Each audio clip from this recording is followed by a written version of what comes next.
Hello students, today we are going to discuss about congruence relation. So what is a congruence relation? Let G be a group. G क्या है? एक group है और उसका एक सब ग्रुप है H. ठीक है, तो हम उस पर एक रिलेशन डिफाइन करेंगे. अगर ग्रुप G में दो एलिमेंट्स है A B, ठीक है, तो हम क्या कहेंगे? A is congruent to B. This is the sign of congruent to B mod H if AB inverse belongs to H. हम इसको अगर डायग्रामेटिकली समझें तो ये किस तरह से होता है? एक ग्रुप है G, उसके अंदर एक सब ग्रुप है H. ठीक है, तो A कॉन्ग्रुएंट B कब होगा? जब वो mod H से डिवाइड होगा. इसकी एक और डेफिनेशन हम देखते हैं. वो क्या कहती है? इफ़ H इज़ अ सब group of G, AB belongs to G, then A is said to be congruent to B mod H if AB inverse belongs to H. If AB inverse belongs to H, और हम इसको इस तरह notify करते हैं. अब हम इसको नॉर्मल सी भाषा में समझते होता क्या है. देखिए, अब इसको हम और किस तरह रिप्रेजेंट कर सकते हैं? हम इसको रिप्रेजेंट कर सकते हैं कि A माइनस बी को जब हम जो भी रिज़ल्ट आए, अगर उसका हम मोड लें विद H, तो उससे क्या होना चाहिए कि A इक्वल टू B आना चाहिए. A इक्वल टू B आना चाहिए. इक्विवेलेंट का साइन है ये. ठीक है, हम एग्जांपल लेते हैं एक दो. जैसे मान लो A की वैल्यू है हमारी, A की वैल्यू है मान लो 32, B की वैल्यू है हमारी मान लो 2. ठीक है, एंड H में जो है वो है हमारा 5. ठीक है, H में क्या आया? 5 आया. अब हम इसको कैसे लिख सकते हैं? 32 माइनस 2 मोड H जब हम 5 से करेंगे तो हमारा रिमाइंडर क्या आएगा? 0 आएगा. रिमाइंडर क्या आएगा? 0 आएगा. जब रिमाइंडर 0 आएगा तो हम क्या कहेंगे कि A is congruent to B mod H. ठीक है, एक और एग्जांपल लेते हैं. मान लो A की वैल्यू है हमारी -47, B की वैल्यू है हमारी 7. ठीक है, H की वैल्यू है हमारी 9. तो हमारा जो हम इसको करेंगे जब -47 -7 mod 9 अगर हम करें तो क्या मिलेगा हमें? 54 mod 9. तो जब हम 9 को 54 से डिवाइड करेंगे तो रिमाइंडर क्या आएगा? 0 आएगा. ठीक है, तो हम क्या करेंगे? In that case also A is congruent to B. ठीक है, B mod H. ये एक इसकी सिंपल सी डेफिनेशन है जो शायद इससे आपको इस पर्टिकुलर डेफिनेशन से आपको ना भी समझ में आए. ठीक है, अब हम इसके कुछ थ्योरम्स हैं, हम उनको देख लेते हैं. ओके, इसकी थ्योरम क्या कहती है? फर्स्ट थ्योरम कि prove that congruence relation is an equivalence relation. हम हमेशा कहते हैं कि जो कॉन्ग्रुएंस रिलेशन होता है वो क्या है? एक इक्विवेलेंस रिलेशन है. तो उसको प्रूव करने के लिए हम क्या करेंगे? हम 3 एलिमेंट्स लेंगे G के, A B and C. 3 elements लेंगे. अब हमें पता है इक्विवेलेंस रिलेशन में हमारे कौन से रिलेशन हमें प्रूव करने होते हैं? Reflexive, symmetric and transitive. Right. अब फर्स्ट पे आते हैं हम रिफ्लेक्सिव. रिफ्लेक्सिव में क्या होता है? पहले थोड़ा सा रिवाइज कर लो. जैसे कोई सेट है हमारा 1 2 3 का सेट है. ठीक है, ये सेट है और अगर उस पर एक रिलेशन है R1 और उसमें ये रिलेशन में इस तरह पेयरिंग है, 1 1 है, 2 2 है और 3 3. आपस में इनका अगर रिलेशन है तो वो क्या होगा?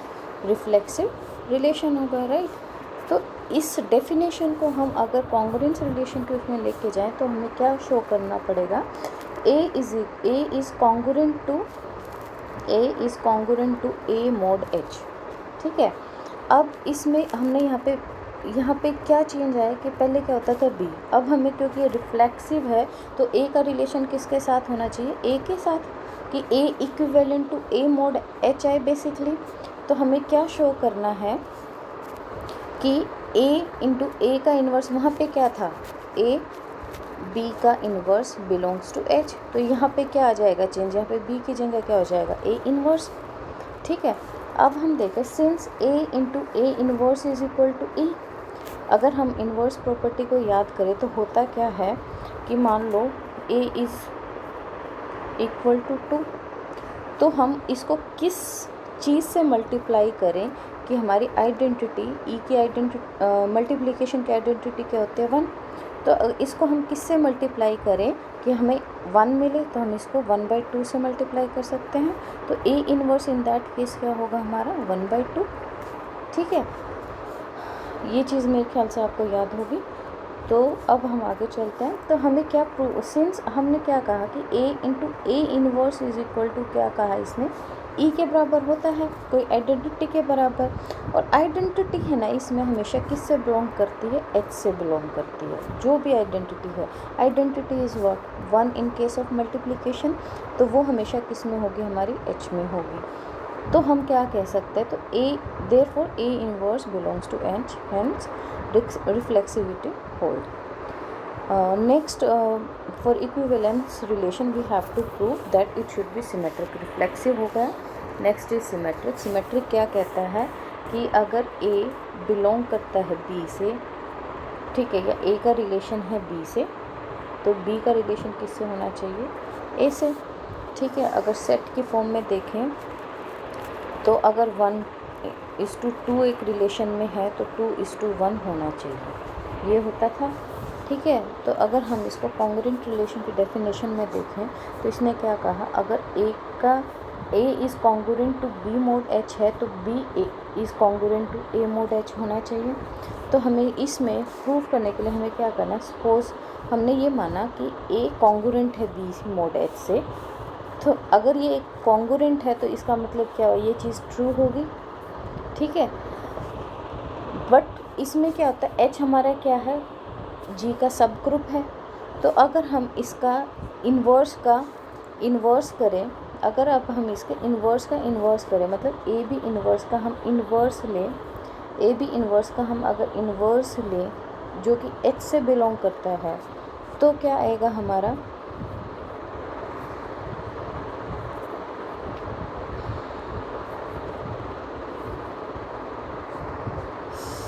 सॉरी, अब ये चीज़ आ गई आपको कि अगर हम फिर से देख लेते हैं सिमेट्री को। इसमें क्या कह रहा है कि अगर ए बी से कॉन्ग्रुएंट मोड एच है, बी ए, तो क्या होना चाहिए, B congruent to A mod H होना चाहिए। तो हम इसमें पहली चीज़ मान के क्या चलते हैं कि ए बी मोड एच का कॉन्ग्रुएंट है, हम ये मान के चल रहे हैं। इसका मतलब क्या, A B inverse belongs to H, H क्या है, इसमें एक सब ग्रुप है, तो हम क्या कह सकते हैं कि ए बी इन्वर्स का इन्वर्स भी किससे बिलोंग करना चाहिए, एच से बिलोंग करना चाहिए, राइट। अब देखिए, अब हमने क्या लिखा था कि ए बी इन्वर्स का इन्वर्स भी एच से बिलोंग करेगा।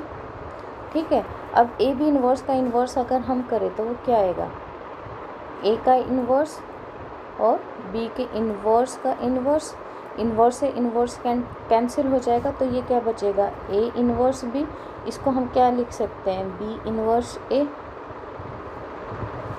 ठीक है, इसको ऐसे लिख सकते हैं। यही हमने यहाँ पे लिखा है कि बी के इन्वर्स का इन्वर्स बिलोंग्स टू एच, क्या है, ये इन्वर्स लो है, इसको हम इस तरह लिख सकते हैं क्योंकि बाय कैंसलेशन लो ये क्या हो जाएगा, बी इन्वर्स का inverse is equal to B हो जाएगा, तो B is congruent to A mod H हम बोल सकते हैं, क्योंकि बी अगर A inverse belong to H है तो हम क्या कहेंगे कि B is congruent to A mod H. What was the last law? Last law said that it should be transitive for an equivalence relation, right? तो transitivity क्या कहती थी कि अगर A का रिलेशन B से है, B का रिलेशन C से है, तो C का रिलेशन किससे होना चाहिए, या A का रिलेशन किससे होना चाहिए, C से होना चाहिए। ये हमें ट्रांजिटिविटी में प्रूव करना है। अगर हम इसको कॉन्ग्रुएंस के सेंस में लें तो हमें क्या कहना कि अगर ए बी से कॉन्ग्रुएंट है, बी सी से कॉन्ग्रुएंट है, तो ए किससे कॉन्ग्रुएंट होना चाहिए, सी से कॉन्ग्रुएंट होना चाहिए।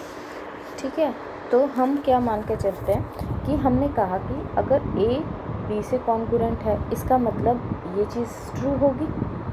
ठीक है, ऑल्सो सिंस अब इसने क्या कहा, क्योंकि बी भी सी से कॉन्ग्रुएंट है, इसने हमने कहा तो बी सी, जैसे ऊपर वाले में हमने प्रूव किया था दैट इज़ सिमेट्रिक रिलेशन में, तो बी सी इन्वर्स भी क्या हो जाएगा हमारा, कॉन्ग्रुएंट हो जाएगा। B C inverse also belongs to H हो जाएगा। ठीक है, तो हमें क्या प्रूव करना है, a c inverse also belongs to H, ये हम कर चुके, ये हम हो जाएगा इसी तरह ऊपर वाले की तरह। ठीक है, अब हम कैसे प्रूव करेंगे इसको, बाय क्लोजर प्रॉपर्टी। ठीक है, इसमें जैसे कि हमने कहा as A B inverse belongs to H, B C inverse also belongs to H, और एच क्या है, सब ग्रुप है। और क्लोजर प्रॉपर्टी क्या कहती है कि हम अगर किसी भी दो एलिमेंट्स पे कोई ऑपरेशन लगाए तो उसका जो रिज़ल्ट आए वो उस पर्टिकुलर सेट से ही बिलोंग करे। ठीक है, क्लोज रहे उस पर्टिकुलर सेट में, ही क्लोजर प्रॉपर्टी थी, राइट। तो अगर हम इस फॉर्म में लिखें हम, तो हमारे पास क्या चीज़ है कि ए बी कॉन्ग्रुएंट है, तो हमने कहा कि ए बी इन्वर्स। ठीक है, और दूसरा हमने क्या, B C congruent to H है, तो हमने क्या लिखा, बी सी इन्वर्स।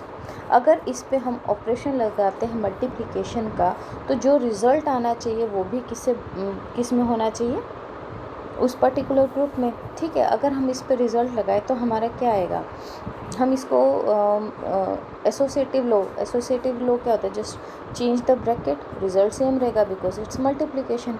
तो हम इसको कैसे लिख सकते हैं, A B inverse into B, ठीक है, इंटू सी इन्वर्स, ये किससे बिलोंग करना चाहिए, एच से।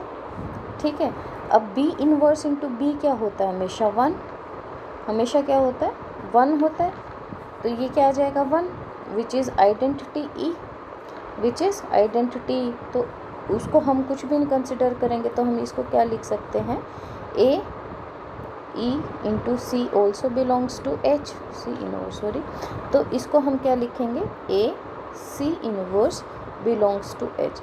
अगर a c inverse belongs to H है, this implies a is congruent to c mod H. ठीक है, यही हमें प्रूव करना था।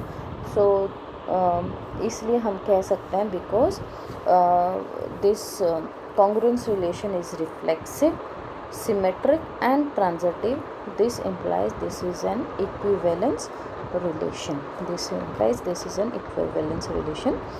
फिर से हम एक बार डेफिनेशन देख लेते हैं। डेफिनेशन क्या कहते हैं इसको, सिंपल भाषा में देखिए, एक ग्रुप जी है, उसमें कुछ एलिमेंट्स है ए बी, वो कॉन्ग्रुएंट होंगे एच से जब ए बी का इन्वर्स जो होगा वो एच से बिलोंग करेगा। ठीक है, इसको निकालने का तरीका क्या होता है, हम अगर कॉन्ग्रुएंस की नॉर्मल डेफिनेशन पे जाएं तो वो क्या होता है, ए माइनस बी जो कि ग्रुप के एलिमेंट है, अगर उसका हम मोड करें तो वो इक्वली डिवाइड हो जाए, मतलब रिमाइंडर क्या आ जाए, अगर उसका ज़ीरो हो जाए तो हम क्या कहेंगे, A is congruent to B mod H. ठीक है, तो आई होप आप सबको समझ में आ गया होगा। Thank you students.